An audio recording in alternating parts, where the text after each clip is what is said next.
ఒక ఫ్యామిలీలా ఉండేది. తమన్ గారితో సార్? తమన్ అర్జున్ సినిమా నుంచి ఎంటర్. ఓకే.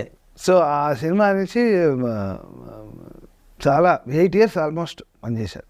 ఓకే. ఆల్మోస్ట్ 0 నుంచి అని చెప్పుకోవచ్చు. అంటే అంత క్లీన్ ఉండేది కాదు. ప్రోగ్రామింగ్ దగ్గర నుంచి టోన్స్ ఎలా యూస్ చేయాలి, ఏ పాటకి ఎలాంటి ఇవి ఉండాలి, నేనే సెలెక్ట్ చేసి అలా. అంటే ఒక 2-3 years వర్క్ చేసేప్పుడు నా స్టైల్ అర్థమైపోతుంది. సో దాని తర్వాత ఇంకా ఈజీ అయిపోతుంది పని. Very fast learner and then very good musician. ఎందుకంటే బేసిక్గా డ్రమ్మర్, మ్యూజిక్ అంటే మ్యూజిక్, క్రికెట్ తప్ప వేరే లోకమే లేదు అని. అంటే నాకు కరెక్ట్గా వైపు కరెక్ట్గా వచ్చి కూర్చుంది అక్కడ. సేమ్ మీలాగే. మేము అసలు గ్యాప్ దొరికితే హాలిడేకి వెళ్ళిపోయేవాళ్ళం, రెస్టారెంట్కి వెళ్ళిపోయాం. Weekly once or twice. Okay. ఆడ ఉండేది క్రికెట్